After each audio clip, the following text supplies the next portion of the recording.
Hello दोस्तों, जय हिंद। स्वागत है आपका आपके अपने YouTube channel citizen judicial classes में।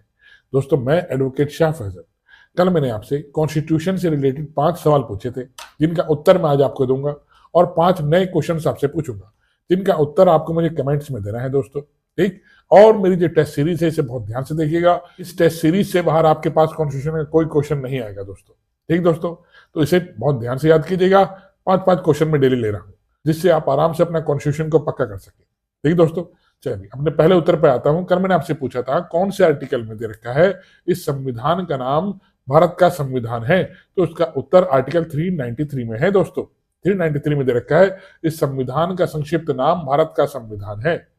दूसरा क्वेश्चन मैंने आपसे पूछा था कौन से आर्टिकल में दे रखा है कि संसद अगर चाहे तो किसी क्षेत्र के नाम सीमाओं में परिवर्तन कर सकती है, उस राज्य के नाम में परिवर्तन कर सकती है, क्षेत्रों में परिवर्तन कर सकती है।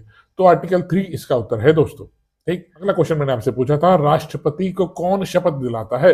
राष्ट्रपति को चीफ जस्टिस ऑफ इंडिया शपथ दिलाते हैं। इसका उल्लेख आर्टिकल 60 में कर रखा है दोस्तों। अगला क्वेश्चन मैंने आपसे पूछा था राष्ट्रपति को किस आधार पर हटाया जा सकता है, तो आर्टिकल 61 में दे रखा है राष्ट्रपति को संविधान का अतिक्रमण करने पर हटाया जा सकता है।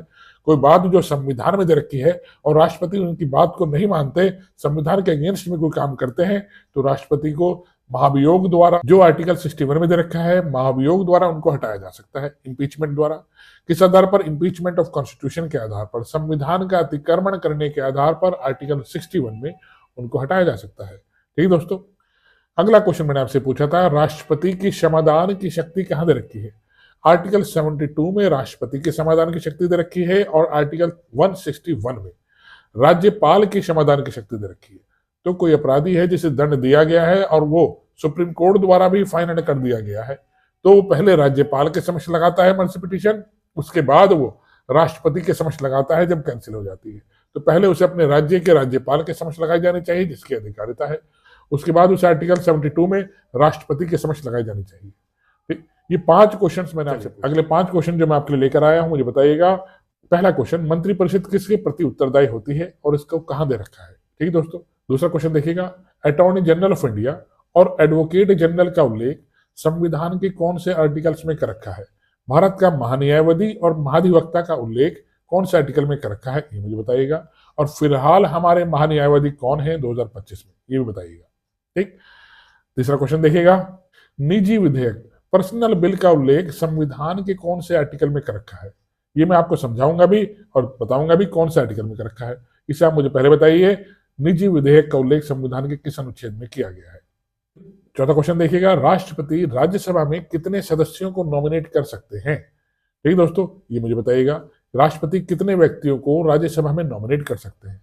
वो भी एमपी कहलाते हैं, मेंबर ऑफ पार्लियामेंट कहलाते हैं, तो लेकिन राष्ट्रपति कितने सदस्यों को नॉमिनेट करते हैं, बिना किसी चुनाव के राष्ट्रपति नॉमिनेट कर देते हैं।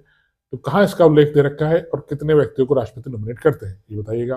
पांचवा क्वेश्चन देखिएगा, कौन से आर्टिकल में दे रखा है कि लोकसभा में यूनियन टेरिटरी से, संघ राज्य क्षेत्रों से कितने सदस्य चुने जाते हैं। ठीक दोस्तों, कितने सदस्यों का चुनाव होता है लोकसभा में जाने के लिए यूनियन टेरिटरी से, संघ राज्य क्षेत्रों से, कौन से आर्टिकल में इसका उल्लेख कर रखा है, ये भी बताना है। और कितने सदस्य चुने जाते हैं जिन्हें एमपी कहा जाता है लोकसभा में जाने के लिए, कहां से, यूनियन टेरिटरी से। ये मेरे 5 नए क्वेश्चन हैं, इनका उत्तर मैं आपको कल दूंगा दोस्तों। चलिए, आशा करता हूं मेरी वीडियो समझ में आई होगी दोस्तों। आई है, इसे लाइक और सब्सक्राइब कीजिएगा और मेरी इस टेस्ट सीरीज को ज्वाइन जरूर कीजिएगा दोस्तों। ठीक, आपको बहुत फायदा होगा। आप घर बैठे बैठे संविधान को बहुत अच्छी तरह पक्का कर पाएंगे। धन्यवाद दोस्तों, जय हिंद।